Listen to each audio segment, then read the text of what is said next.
जिस स्पीड से कार्रवाई समाजवादी पार्टी के कार्यकाल में होती उस स्पीड से भारतीय जनता पार्टी के कार्यकाल में कार्रवाई नहीं होती है। आप अपना आप सत्ता में, अभी आप सत्ता में, आप अपना बताइए ना। हम सत्ता में नहीं है, जनता ने हमें हटा दिया है सत्ता से, आप सत्ता में है। शरद जी, ये सवाल उठ रहा है, अब चूंकि सम्मान की बात आ गई है तो पॉक्सो एक्ट लगने के बाद भी गिरफ्तारी नहीं हो रही है, इस वजह से भी सवाल बहुत बड़े हो गए। अगर मुझे बोल लेने दें, अनुराग जी बहुत प्रखर वक्ता हैं, मुखर वक्ता हैं और मुझसे ज्यादा सीनियर हैं, लेकिन बात अगर वो सुन ले बात तो मैं बता दूं, नहीं तो जो वो कह रहे हैं मैं उसको मानने को तैयार हूँ। हर चीज मान लेते हैं हम, बोलने की कोई जरूरत ही नहीं है। अरे सर, मैं अगर उनका पहले व्यक्ति हैं, सम्मानित व्यक्ति है, मैं तो अनुराग आपको नमस्कार कर रहा हूँ क्योंकि आपसे सम्मानित और समझदार हैं। बेटियों के मामले में आप बोल नहीं पा रहे हैं, आपकी पार्टी लाइन का आपको गवारा नहीं, लेकिन मैं गारंटी के साथ बोल सकता हूँ अंदर आपको भी कचोट रही होगी, बात आपको भी कचोट रही होगी। ठीक है, जवाब ले लेते हैं अनुराग हुआ है बेटियों के साथ। शरद जी, जो तमाम बातें हैं, ये बातें चुनावी मैदान में भी गूंजेंगी, उतरेंगी, असहज स्थिति तो नहीं बनेगी?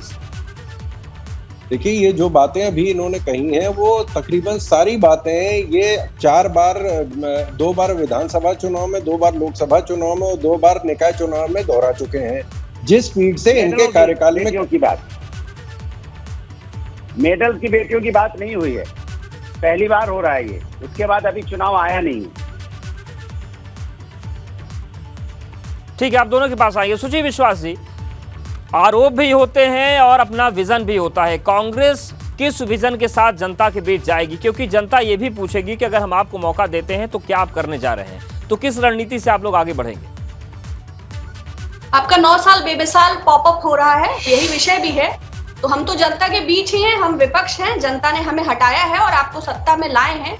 तो भारतीय जनता पार्टी की ये 9 साल की जो नाकामियां हैं, जो आतंक का 9 साल का प्रखर एक समय चल रहा है, जो अराजकता स्थापित है, चाहे वो नोटबंदी की फॉर्म में देश की अर्थव्यवस्था की कमर तोड़ी हो, चाहे गब्बर सिंह टैक्स की फॉर्म में उन्होंने जीएसटी एप्लीकेबल करके लघु उद्योग, मध्यम उद्योग, मझोले उद्योग और व्यापारियों की कमर तोड़ी हो, या फिर जो ताजा तरीन 2000 चिप वाले नोटों को टेंडर लीगल नोटिस किया है, या फिर आप किसानों की दुर्दशा लें। पहली सरकार है जिसने कृषि उपकरणों पर भी 18% जीएसटी लगाया है।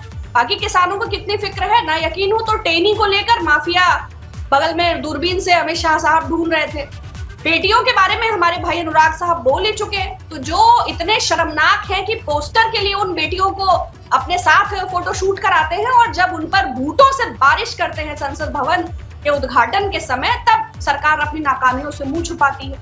तो एक निकम्मी, नकारा और आतंकी सरकार है और जिस तरह से उसको प्रोपेगेंडा ग्लोरीफाई किया जा रहा है, मुझे नहीं लगता कि ये 9, और आप चाहे वो कश्मीर फाइल्स के माध्यम से हो, चाहे वो केरला स्टोरीज के माध्यम से हो, चाहे वो मीडिया मैनेजमेंट के माध्यम से हो, चाहे हेडलाइन मैनिपुलेशन के माध्यम से हो, इस सरकार ने चाहे स्त्रियों के लिए, चाहे किसानों के लिए, चाहे दलितों के लिए, चाहे वंचितों के लिए, चाहे शोषितों के लिए, तो पूरी तरह एक डिजास्टरस गवर्नमेंट 9 साल से है। और अब तो प्रधानमंत्री जी ने बता ही दिया कि भाई वो राजदंड हाथ में लेकर के पूरी तरह मठाधीश हो गए हैं।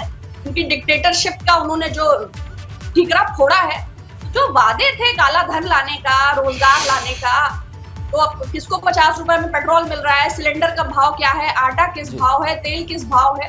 तो दलाली को अगर सरकार चलाना कहते हैं तो मोदी जी बेहतरीन है, पूंजीपतियों को स्थापित कर दिया है, राफेल से लेके और आप वर्तमान सरकार की जो ऑक्सीमीटर अभी कोविड के पैंडेमिक में खरीदे गए, जो 13,000 की किट खरीदी, तो सक्रिय है सरकार।